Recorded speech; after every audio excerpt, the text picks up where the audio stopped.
Hey everybody, it's Dr. Sam, and I'd like to welcome you to my Eye Clarity podcast.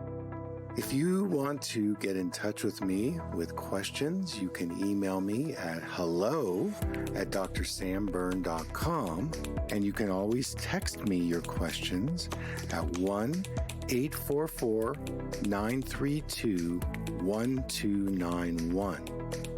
I would like to let you know about my new membership program. This is going to offer members new information on how to improve their vision and wellness. So you will get access to articles, video blogs, podcasts, and webinars. Also a live Q&A with me. And all of this information will empower you to make informed decisions about your vision and your health. So to sign up, go to my website, drsamberne.com, and you can see the details there. All right, now on to the show.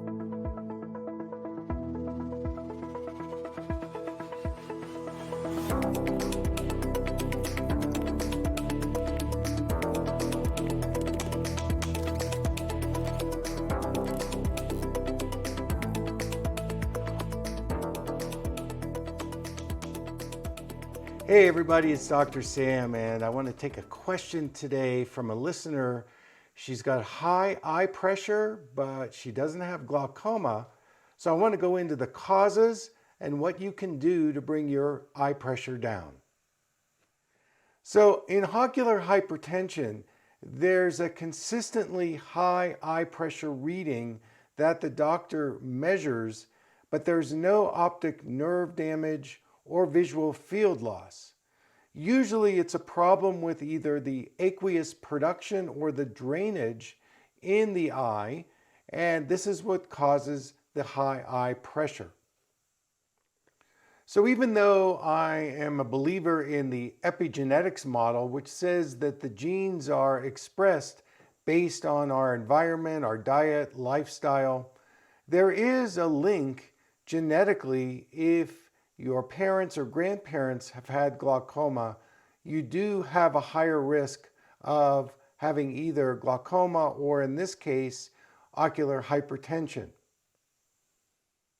I've also seen that as you get older and you have more free radical damage or inflammation in the eye, there's a higher risk of ocular hypertension and or glaucoma. And in ethnicity, African Americans tend to have more glaucoma or ocular hypertension. And so these are things to note if you fall into any of those categories. So I've done many video blogs and podcasts on primary open-angle glaucoma, narrow-angle glaucoma. You can find those on my website or YouTube or Facebook. But today, because the question is about ocular hypertension, I want to talk about some other causes. One of the causes could be taking either oral or topical corticosteroids. So when you take steroids, this can artificially raise the eye pressure, and so you have ocular hypertension if you're taking any kind of corticosteroids. I've also found that eye trauma or eye injury can cause ocular hypertension, and this trauma can change the fluid dynamics and flow in the aqueous, and this is another reason why I have seen ocular hypertension. I've also seen that certain eye inflammatory diseases like iritis and uveitis can drive the eye pressure up, and even secondary glaucoma like pseudo-exfoliation glaucoma, which has these flakes that can deposit in the drainage areas of the eye, which also cause ocular hypertension. You know, another thing that I ask a lot about is what kind of medications you're taking, because certain medications can actually cause your eye pressure to go up. So let's go through the list. We have things like decongestants, antidepressants, antihistamines. So in treating this condition, and I want to talk more holistically or using integrative medicine, one of the herbs I like is something called coleus, and you can get this in a tincture. It's sold readily all over the internet. I would look for an organic coleus herbal tincture. Coleus in some of the small studies has been shown to actually bring down the eye pressure. You can take it internally, and then you can also put some drops on a soft cloth and you can place it over the eyes as a compress. So you're not going to use the tincture directly on the eyes, but you can use it as a compress. So both orally and topically, that's one of the best things to do. Number two, I would suggest getting some kind of either lymphatic drainage treatment, massage, craniosacral therapy works really well. Of course, being a craniosacral therapist, I've actually measured people's eye pressures before and after I do a cranial treatment, and usually the pressure can come down anywhere between 3 and 6 points just after an hour treatment. I also like acupuncture. You know, as I've said in other video blogs, the liver, gallbladder, spleen, colon, stomach, all of these meridians tend to go to the eyes. And if you open up the meridians, you can actually change the energy distribution. So this can be another positive factor in being able to reduce eye pressure. Obviously, things like adding your antioxidants, vitamin A and zinc, bilberry, ginkgo, these are all really great for circulation. And one of my favorites is nitric oxide. I've talked about how nitric oxide as an ingredient can be a natural vasodilator. And so I would include that in the mix. And of course, things like lutein, zeaxanthin, astaxanthin.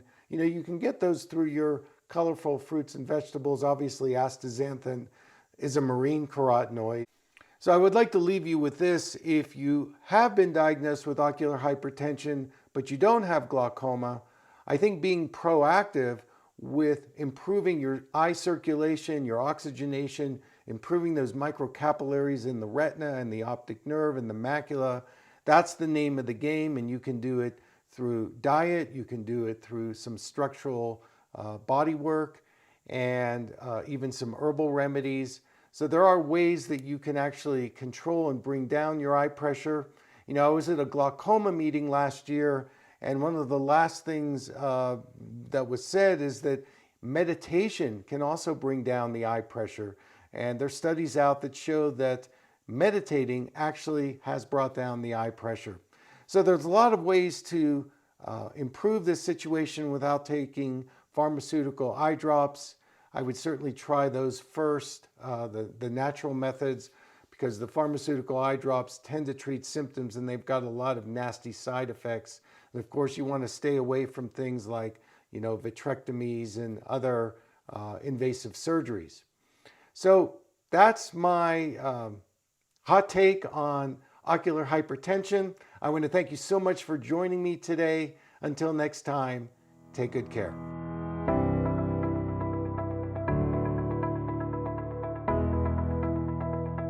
Thank you for listening. I hope you learned something from the Eye Clarity podcast show today. If you enjoyed the episode, make sure to subscribe on iTunes or Spotify and leave a review. See you here next time.